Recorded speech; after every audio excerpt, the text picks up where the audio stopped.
আমাদের প্রিয় ভাই মিজানুর রহমান আল আজহারি তিনি এখন পর্যন্ত মালয়েশিয়ায় আছে। গতকালকে একটা ছাত্র আন্দোলনের সমন্বয়ক সার্জিস আলম তিনি তার ফেসবুকের মধ্যে বলেছে, মিজানুর রহমান আজহারি আপনাকে মিস করছে বাংলাদেশ। আলহামদুলিল্লাহ বলেন। আপনি আর মালয়েশিয়াতে থাকবেন না, আপনি বাংলাদেশে ফিরে আসুন। আজকে ছাত্র জনতা কেন আজহারিকে ভালোবাসে, আজহারিকে কেন আইডল মানে, কারণ কি? এই বাংলাদেশে এমন হুজুর আছে, এমন ইসলামিক স্কলার আছে, এমন সেলিব্রিটি আছে, ছাত্রদের পাশে দাঁড়ানো তো দূরের কথা, ভয়ের ঠেলায় ফেসবুকে একটা পোস্ট পর্যন্ত তারা করেনি। কিন্তু মিজানুর রহমান আজহারি তিনি মালয়েশিয়া থেকে ছাত্রদের পক্ষে সর্বপ্রথম পোস্ট করেছিল, শুধু কোটা সংস্কার নয়, বাংলাদেশের রাষ্ট্র ব্যবস্থার সংস্কার করতে হবে। আজহারি সাহেব এই পোস্ট করার পরেই কিন্তু জনমত তৈরি হলো। প্রায় 2 লক্ষ মানুষ তার পোস্টকে শেয়ার করলো। সবার মনে মনে একই কথা, কোটা সংস্কার নয়, দেশ সংস্কার করতে হবে। তার মানে বোঝা যায় আজহারি মালয়েশিয়াতে থেকেও ছাত্রদের আন্দোলনে প্রতিকৃতভাবে ভূমিকা পালন করেছে।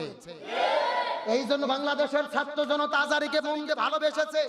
তিনি তরুণদের আইডল। এই জন্য আমি বলি আজহারি ভাইকে আর মালয়েশিয়াতে থাকার সময় নেই। দেশ স্বাধীন হয়েছে, মিজানুর রহমান আজহারি বীরের বেশে আসবে ফিরে বাংলাদেশে। বলেন ইনশাআল্লাহ। আর অনেকেই তো ফেসবুকে পোস্ট করতেছে, আজহারিও যদি আমার দেশের প্রধানমন্ত্রী হয়, রাষ্ট্রপতি হয়, শিক্ষামন্ত্রী হয়, তাহলে ছাত্র জনতাকে আরো বাংলাদেশের মানুষ সেলুট জানাবে। কথা কন না কে? তার কারণ ছাত্র সমাজ তো বলেছিল সবার সমন্বয়ে সরকার হবে। তাহলে আমরা বলতে চাই, আলেমদের মধ্য থেকে, বক্তাদের মধ্য থেকে অন্তত একজন নেন। কথা কন না কে? কিন্তু তাদেরকে নেবেন না যারা আন্দোলনের সময় মাথার ঘোমটা দিয়া বাতিলের পাঁচাটা গোলাম হইয়া স্বরাষ্ট্রমন্ত্রীর বাসায় গিয়ে যারা হাড্ডি খেয়েছে, হালুয়া রুটি খেয়েছে, এদেরকে জাতি ক্ষমা করতে পারে না। জাতিকে যখন গুলি করে শহীদ করা হচ্ছে, ওই সময় তারা কেমনে গেল? আমি যদিও বলি ইতিহাস হলো ক্ষমা করার ইতিহাস, তারপরও তাদেরকে বলবো আপনারা যে কখনো ভুল করেননি, জনগণ আপনাদের ক্ষমা করলেও নিজের বিবেকের কাছে ক্ষমা পাবেন না। এই জন্য বলি যারা ছাত্রদের পাশে দাঁড়িয়েছে তাদেরকে স্যালুট দেই, তাদেরকে আমরা অভ্যর্থনা জানাই। শিক্ষক সমাজ, বুদ্ধিজীবী সমাজ, সুশীল সমাজ, সাংবাদিক সমাজ, যারা যারা পাশে দাঁড়িয়েছে, বিশেষ করে সাংবাদিকদের ধন্যবাদ দেই তাদেরকে। ছাত্র জনতার পাশে দাঁড়িয়েছে যমুনা টেলিভিশন। কথা কন না কে? কোন টেলিভিশন ভালো খবর প্রচার করে না, যত টিভি সব হলো বাতাবি লেবুর খবর। কথা কন না কে? মানে বাতাবি লেবুর বাম্পার ফলন, কাইয়ালুর বাম্পার ফলন, তারপরে আপনার আঙ্গুরের বাম্পার ফলন, শুধু বাংলাদেশে বাম্পার ফলনের খবর। মাজলুমদের পক্ষে কথা বলেনি, সত্য খবর প্রচার করেনি। আমরা বলতে চাই এরা জাতির বিবেক হতে পারে না, এরা জাতির চূড়ান্ত শত্রু। আমরা তো মনে করি যমুনা টেলিভিশনকে জাতীয়ভাবে, রাষ্ট্রীয়ভাবে টেলিভিশন ঘোষণা করা দরকার।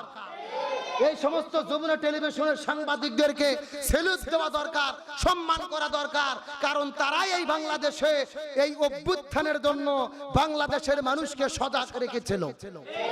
আর বিদেশ থেকে যারা সহযোগিতা করেছে, আমাদের বগুড়ার কৃতি সন্তান, আমাদের পিনাকি দাদা। কথা কন না কে? সব সময় তিনি এমন ভিডিও জনগণকে দেখাইছে, সাংবাদিকরাও খুঁজে পায় না। পিনাকি দাদার জন্য আমরা বলবো, পিনাকি দাদা সহ, ইলিয়াস সহ যারা যারা বিদেশ থেকে এই আন্দোলনের পক্ষে কাজ করেছে, তাদেরকে আমরা স্যালুট দেই। তাদেরকে বলি আর বিদেশে থাকার সময় নেই, বাংলাদেশে আসুন, বাংলাদেশের জনতা আপনাদের স্যালুট দেওয়ার জন্য প্রস্তুত। যেই বাংলাদেশের সাংবাদিকেরা কথা বলেনি, অথচ সাংবাদিক ইলিয়াস জীবনের হুমকির মুখে বিদেশে থেকে কত কাজ করেছে। পিনাকি দাদা প্রতিনিয়ত যুদ্ধ করেছে, সংগ্রাম করেছে বিদেশ থেকে। আমরা বলি এদেরকেও সম্মান জানানো দরকার।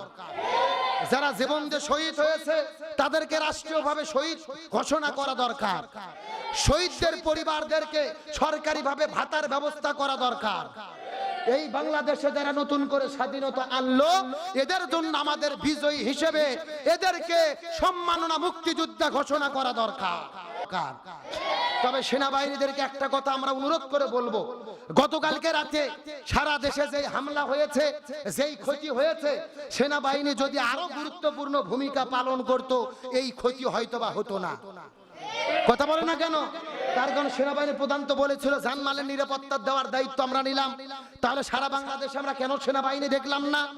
যত হামলা হলো এখানে কেন গেলেন না? কোন দল কোন মত এটা তো দেখার বিষয় নয়, পরিবেশটা শান্ত করার দায়িত্ব ছিল আপনাদের।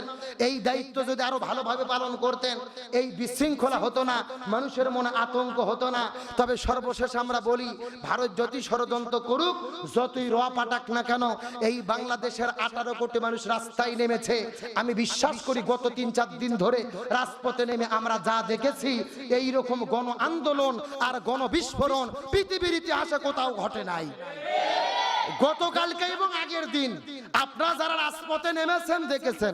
কোথায় যাবেন? পুরো বাংলাদেশের মানুষ ঘরে কেউ ছিল না। প্রত্যেকটা রাস্তা বলো, প্রত্যেকটা জায়গা বলো, কোটি কোটি মানুষ রাস্তায় নেমে এসেছে। তার মানে বোঝা যায় যতই ষড়যন্ত্র করো, বাংলাদেশের মানুষের ভয় ভেঙে গেছে। ছাত্র জনতাকে সেলুট, তারা পথ দেখাইয়া দিয়েছে। এই জাতি ইনশাআল্লাহ আর কখনো পথ হারাবে না। জোরে বলেন ইনশাআল্লাহ।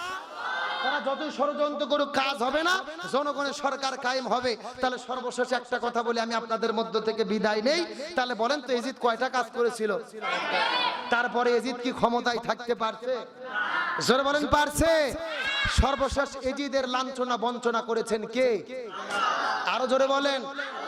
ইতিহাসের মধ্য থেকে পাওয়া যায়, এই এজিদ যখন বিদায় নিয়ে চলে যাবে, তার এমন একটা রোগ আল্লাহ তাআলা দিয়েছে, পানি পান করতে পারে নাই, লাফালাফি করেছে, শরীরটা রক্তাক্ত হয়েছে। ক্ষমতায় ছিল, জোর করে দখল করার পরে 3.5 বছর পরে এজিদ বিদায় নিয়ে চলে গেল।